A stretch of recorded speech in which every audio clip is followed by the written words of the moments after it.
প্রিয় দর্শক, আসসালামু আলাইকুম। কুকিং কেমিস্ট্রি চ্যানেলে আজ আপনাদের সাথে শেয়ার করছি ফ্রাইড রাইস রেসিপি। অল্প কিছু উপকরণ দিয়ে কিভাবে রেস্টুরেন্টের মতো ফ্রাইড রাইস তৈরি করা যায়, সেই রেসিপিটি আপনাদের সাথে আজ শেয়ার করব। ফ্রাইড রাইস তৈরির জন্য ভাত আগে থেকে রান্না করে ঠান্ডা করে নিলে রাইসটা বেশি ঝরঝরে হবে। 2 কাপ পরিমাণ পোলাওয়ের চাল দিয়ে ঝরঝরে করে ভাত রান্না করে নিয়েছি।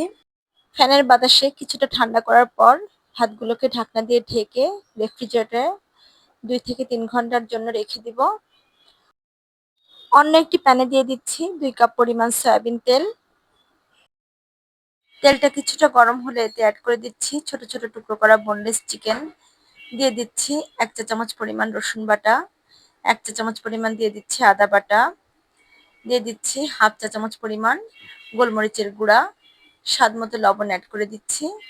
লবণটা একটু কম করে দিতে হবে, কারণ এতে যেহেতু সয়া সস ব্যবহার করব, আর সয়া সসে বেশ খানিকটা লবণ থাকে। চিকেন পিসেসগুলোকে বেশ অনেকটা সময় ধরে ভেজে নিব। পানিটা শুকিয়ে গেলে এতে অ্যাড করে দিচ্ছি 1 টেবিল চামচ পরিমাণ সয়া সস। আরও কিছুটা সময় ভাজার পর এতে অ্যাড করে দিচ্ছি 500 গ্রাম পরিমাণ চিংড়ি মাছ। চিংড়ি মাছ সহ চিকেন পিসেসগুলোকে আরও 2 থেকে 3 মিনিটের জন্য ভেজে নিব। ভাজা হয়ে গেলে সব উপকরণগুলোকে অন্য একটি পাত্রে তুলে নিচ্ছি।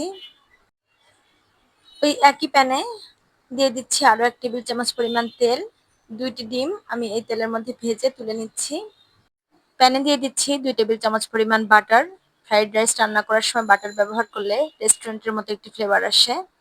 বাটার মেল্ট হয়ে গেলে এতে অ্যাড করে দিচ্ছি বড় সাইজের 2টি পেঁয়াজ কুচি, 1 কাপ পরিমাণ গাজর কুচি দিয়ে দিচ্ছি, 1 কাপ পরিমাণ দিয়ে দিচ্ছি বরবটি কুচি। স্বাদ মতো লবণ দিয়ে কিছুটা ভেজে নিব। ভেজিটেবলগুলো কিছুটা সফট হলে এতে অ্যাড করে দিচ্ছি রেফ্রিজারেটর থেকে বের করা ঠান্ডা ভাতগুলি। ভেজিটেবল সহ ভাতগুলিকে কিছু সময়ের জন্য ভেজে নিব। 2 থেকে 3 মিনিট ভাজার পর এতে অ্যাড করে দিচ্ছি আগে থেকে ভেজে তুলে রাখা চিকেন পিসেস এবং চিংড়ি মাছগুলি। দিয়ে দিচ্ছি ভেজে রাখা ডিম। হাফ চা চামচ পরিমাণ দিয়ে দিচ্ছি কালো গোলমরিচের গুঁড়া। লাল সবুজ কাঁচামরিচ কুচি দিয়ে দিচ্ছি 4-5টি। টেস্ট অনুযায়ী ঝাল বাড়িয়ে বা কমিয়ে দেওয়া যায়। দিয়ে দিচ্ছি 1 টেবিল চামচের একটু বেশি সয়া সস। সবুজ ক্যাপসিকাম কুচি দিয়ে দিচ্ছি 1 কাপ। লাল ক্যাপসিকাম কুচি দিয়ে দিচ্ছি 1 কাপ। চুলায় মিডিয়াম হাই ফ্লেমে সব উপকরণগুলোকে 3 থেকে 4 মিনিটের জন্য ভেজে নিব। এতক্ষণ আমার সাথে থাকার জন্য সবাইকে অসংখ্য ধন্যবাদ। যদি ভিডিওটি ভালো লেগে থাকে তাহলে আমার চ্যানেলটিকে সাবস্ক্রাইব করে আমার সাথেই থাকতে পারেন।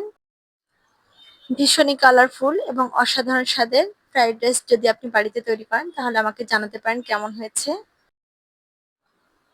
চিকেন ফ্রাইয়ের সাথে সার্ভ করে দিচ্ছি গরম গরম ফ্রাইড রাইস।